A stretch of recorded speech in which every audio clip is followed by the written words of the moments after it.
Hi, welcome to my next video. This video is about Canon portrait lenses, specifically for shooting headshots. I'm going to use my notes here just to refer to as I go through these different lenses.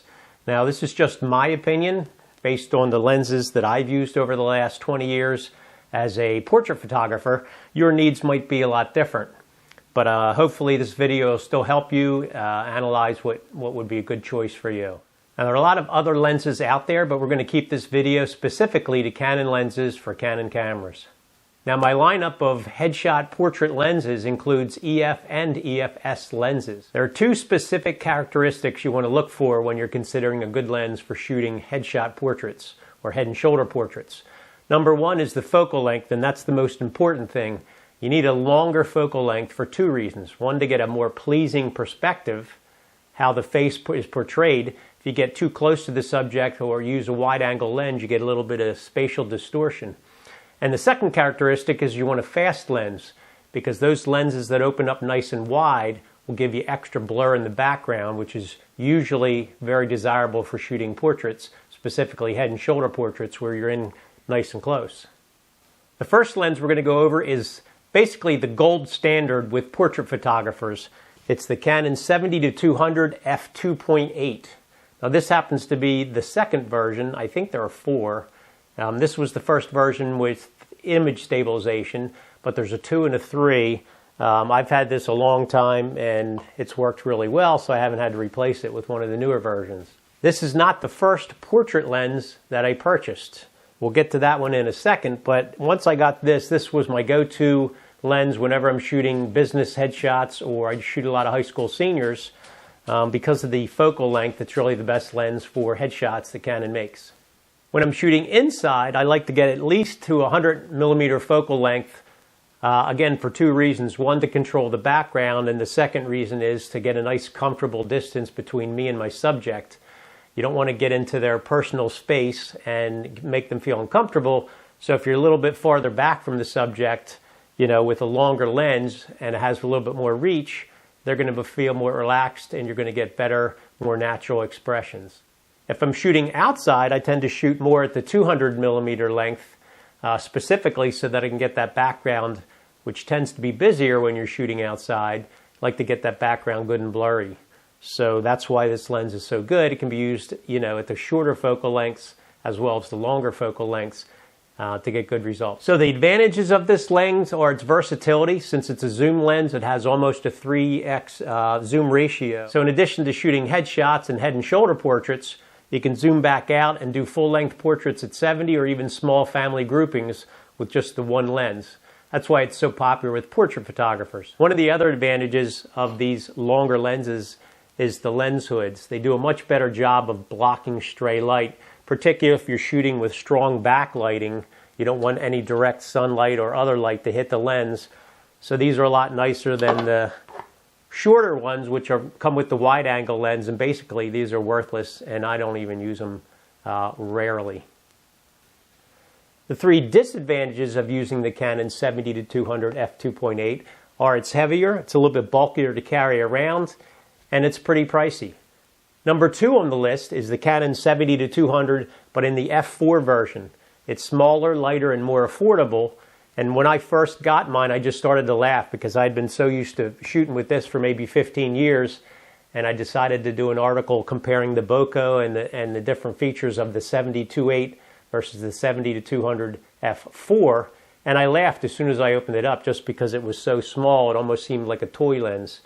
But once I tested it, I realized what a great choice it is for shooting head and shoulder portraits as well as family portraits. So the advantages of the 70-200 f4 are it's smaller, lighter, and more affordable. The disadvantage is it's not quite as fast. The 2.8 will let twice as much light in as the f4, so the f4 isn't quite as good in dim situations. You might have to use a slightly higher shutter speed to still get a sharp photo. With the f4 versus the f2, you get a little bit more light in there. You can use a higher shutter speed at the wide open aperture of f2.8. The third lens we're going to talk about is the Canon 85mm f1.8.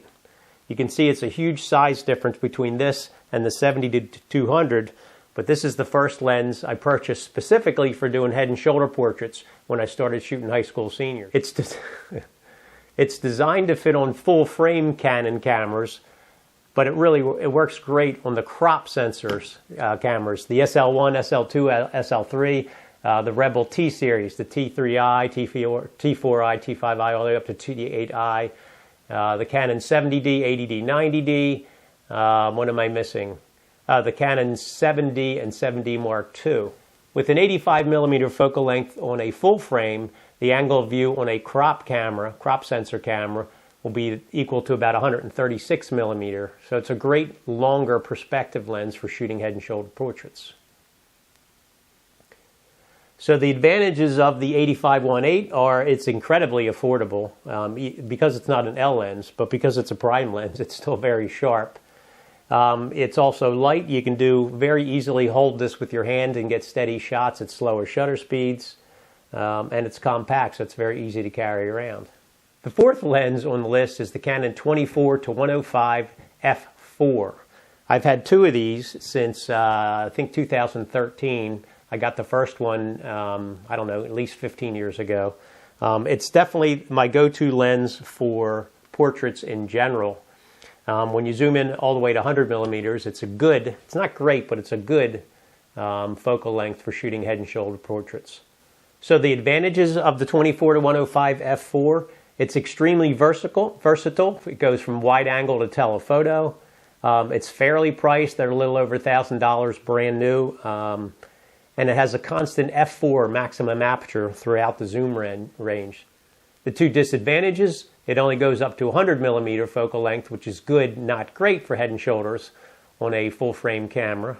And the f4 is not real fast, so you don't get as much light in as you would with an f2.8 lens. That's why a lot of wedding photographers who are shooting in reception halls and other darker situations like the 24-70 f2.8.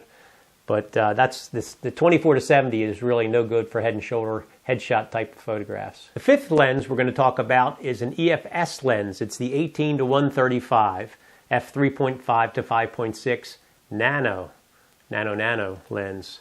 I love this freaking lens. I keep it on my Canon 90D. That's my crop sensor camera that I use as backup.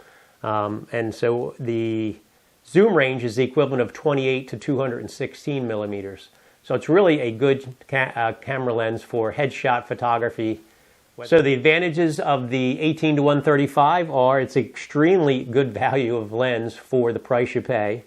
It's a great zoom range for, I think that's a 7.5 times zoom rate from 28 to 216 is the equivalent, or 18-135 is the actual focal length. The two disadvantages of the 18-135 lens are that it's not that fast. Its maximum aperture wide angle is f3.5, so that's not that fast. And then as you zoom in all the way into 135, that maximum f-stop goes all the way down to f5.6. Additionally, it's got a bit of distortion. Typically, lenses with this much zoom range suffer from barrel distortion and the pincushion effect. So at really wide angle settings, you get a little bit of a barrel where the vertical and horizontal lines bulge outward.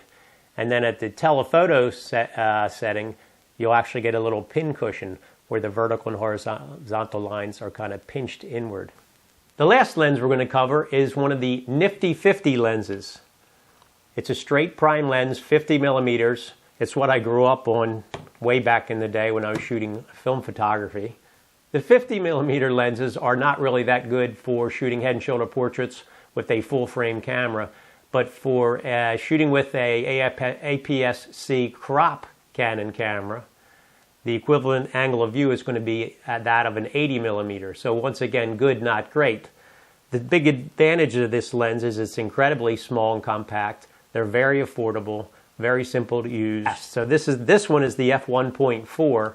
So it's incredibly fast, great for shooting in dim, dark situations where there's not a lot of light. You can get away with shooting 50 millimeter 1.4 without having to use a super slow shutter speed or having to use flash. So if you found this helpful, please consider following my channel as well as liking this video. Leave any comments below. I really appreciate it. See you next video.